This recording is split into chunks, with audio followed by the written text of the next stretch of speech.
Greetings and welcome to the Power of Ideas. The global community asks, what are China's plans for the world?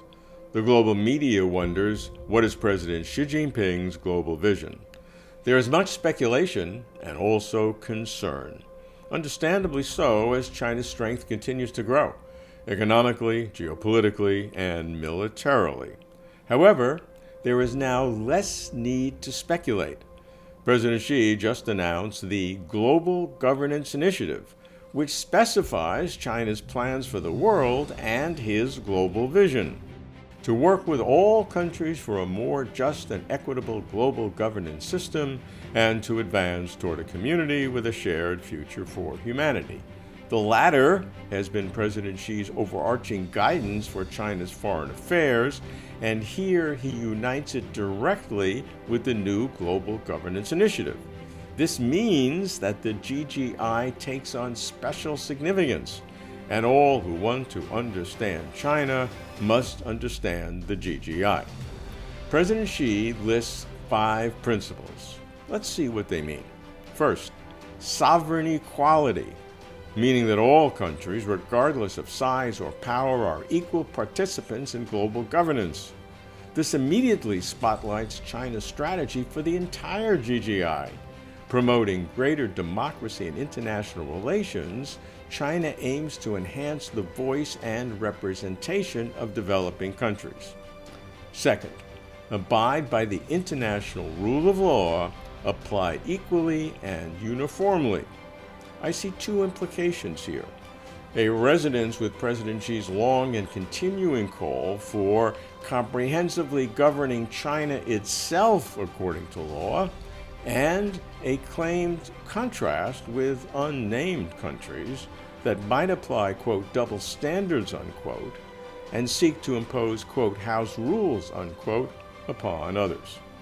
Third, multilateralism, advocating extensive consultation and joint contribution for shared benefit, and highlighting the irreplaceable United Nations. This is consistent with China's relentless advocacy of a multipolar world, promoting international organizations like BRICS and the Shanghai Cooperation Organization, as well as continuing to support the UN.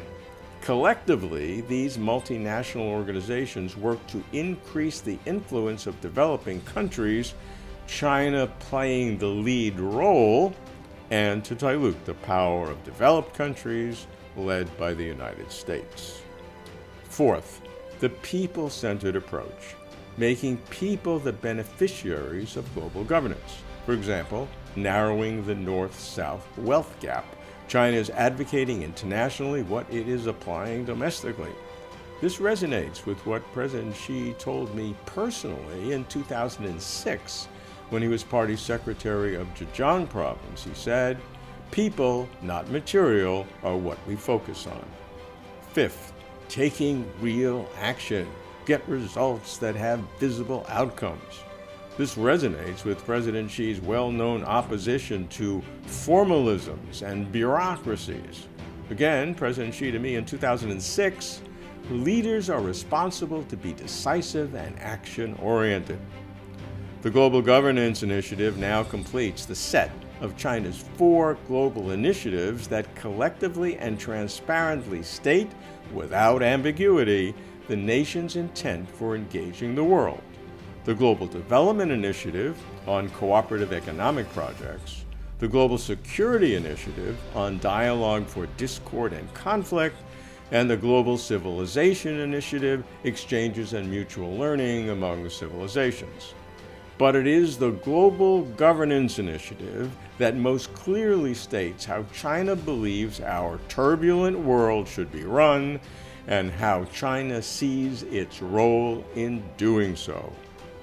There are challenges, of course, such as applying international law on contentious issues of territorial integrity and divergent interests among nations within the various multinational organizations.